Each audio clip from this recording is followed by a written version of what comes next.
जय माता दी। आज का जो सवाल है लोगों का, वो काफ़ी दिन से कई लोगों ने मेरे से कर लिया था, तो मैंने सोचा कि क्यों ना एक वीडियो बना के सभी को शेयर कर दिया जाए। तो जो लोगों का सवाल है वो है, हम बहुत ज़्यादा पूजा पाठ करते हैं, फिर भी हमारे घर में नेगेटिविटी है, भूत प्रेत संबंधित समस्याएं हैं। कभी मेरी माँ में कोई दिक्कत होती है, कभी बहन में, कभी घरवाली में। तो घर में ऐसी दिक्कत क्यों हो रही है, जबकि हम इतनी पूजा पाठ करते हैं। कोई कहता है कि मैं शिव चालीसा का रोज़ाना पाठ करता हूँ, कोई कह रहा है कि मैं हनुमान जी का बजरंग बाण पढ़ रहा हूँ, कोई कह रहा है मैं दुर्गा चालीसा पढ़ता हूँ, फिर भी हमारे घर में दिक्कत है। इतना कुछ करने के बावजूद, इतनी पूजा करने के बाद भी कभी कभी तो ये जो समस्या है, ये पितर का रूप लेकर या अन्य किसी देवी या देवता का रूप लेकर शरीर में प्रवेश तक भी कर जाते हैं, और लोग इनके ऊपर विश्वास भी कर लेते हैं। फिर जब दिक्कत ज़्यादा बढ़नी शुरू हो जाती है घर में, फिर लोग सोचते हैं कि यार कहीं ना कोई समस्या है, कुछ ठीक नहीं चल रहा घर में। तो आज मैं आपको बताना चाहता हूँ कि ये सब दिक्कत क्यों होती है, ये चीज़ें घर में प्रवेश किस कारण से करती हैं। तो ये सब तब होता है जब हमारी कुलदेवी हमसे नाराज़ हो, हमारे कुलदेवता हमसे रुष्ट हों, हमारे पितर वो हमसे नाराज़ हों, वो कमज़ोर हों। अब बहुत से लोग ऐसे हैं जिनको ये भी नहीं पता कि हमारे पितर कौन हैं, कुलदेवी कौन होती हैं, कौन सी देवी हैं, कुलदेवता कौन है। बहुत से लोग ऐसे हैं जिनको ये नहीं पता, इन सब बातों का पता नहीं है और लग जाते हैं पूजा पाठ में।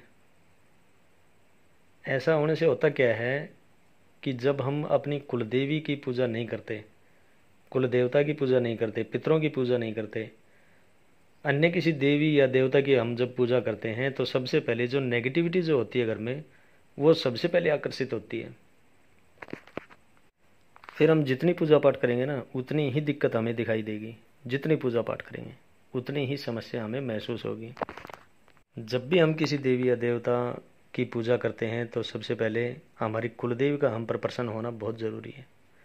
हमारे पितरों का खुश रहना वो बहुत ज़रूरी है, हमारे ऊपर उनका आशीर्वाद होना चाहिए। फिर हम किसी भी देवी या देवता की पूजा करते हैं तो वो फिर सफल होती है। फिर वो जिस देवी या देवता की हम पूजा कर रहे हैं, उसका भोग प्रसाद क्या है, उसका स्वरूप क्या है, ये सब चीज़ें हमें पता होना चाहिए। उसके नियम क्या हैं, किस तरीके से उनको मनाना चाहिए, किस तरीके से उनकी पूजा करनी चाहिए। लेकिन हम क्या करते हैं कि आँख बंद करके बस लग जाते हैं। हम सोचते हैं कि बस हमसे बड़ा भगत तो कोई है ही नहीं, हमसे अच्छी पूजा तो कोई कर ही नहीं सकता, हमारी जितनी पूजा पाठ तो कोई कर ही नहीं सकता इस धरती पे, हम ही सबसे बड़े भगत हैं बस। लेकिन जब दिक्कत आती है तो फिर बोलते हैं कि हमारे ऊपर किसी ने कुछ करा दिया, हमारे ऊपर तंत्र हो गया, हमारी देवी को किसी ने बांध दिया, या हमारे पितरों का बंधन हो गया। देखिए, वो एक अलग मैटर है, वो चीज़ें भी होती हैं मैं मानता हूँ, लेकिन पहले अपने आप को सुधारो। अपनी जो खुद की जो दिनचर्या है ना, खुद का जो पूजा पाठ का जो नियम है, उसको ठीक करो, उसको सुधारो। वो प्रॉपर होना चाहिए, ठीक होना चाहिए। उसमें हम पता नहीं कितनी गलतियां करते हैं रोज़ाना, तो उसके प्रभाव तो मिलेंगे फिर आपको। अगर हम ठीक लाइन से चल रहे हैं, ठीक तरीके से सब कुछ कर रहे हैं ना, तो किसी में इतनी हिम्मत नहीं है कि हमारे पितरों की तरफ कोई देख भी ले। और बात मैं करना चाहूँगा देवी की, देवी या देवता। देवी को आप क्या समझ रहे हो? धरती पे कोई है ऐसा, कोई माई का लाल जो देवी को बांध दे, उसका बंधन कर दे? होता क्या है, जो तांत्रिक लोग जो होते हैं ना, वो गलत क्रियाएं करके हमारे घर में गंदी जो गलत जो चीज़ होती है, नकारात्मक जो शक्ति होती है, उसका प्रवेश करा देते हैं वो अपनी तंत्र क्रिया से। अब कई लोग बोलते हैं कि हमारे घर में खून की छींटें आई थी, काफ़ी दिन से आने लग रही हैं लगातार, महीने में, 2 महीने में, कभी हफ्ते में आती रहती हैं। या फिर कई जगह क्या होता है कि गंदी बदबू घर में आने लग जाती है। आप जितना मर्जी साफ सफाई रख लो घर में, जितना मर्जी, लेकिन फिर भी बदबू आपकी जाएगी नहीं।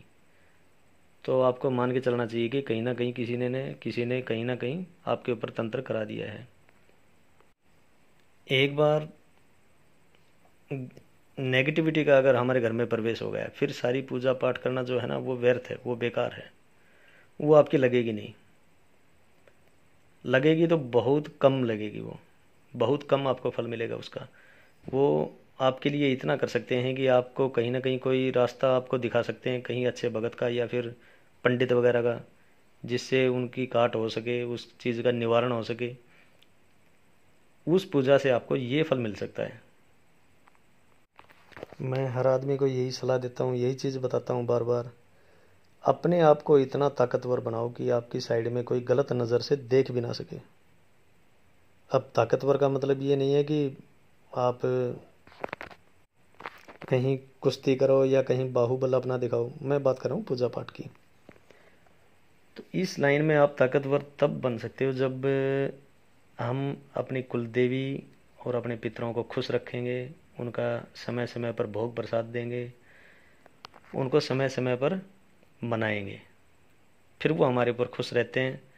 फिर किसी माई के लाल में हिम्मत नहीं है कि वो आपके ऊपर कोई तंत्र कर दे या किसी चीज़ का कोई बंधन कर दे, फिर नहीं हो सकता।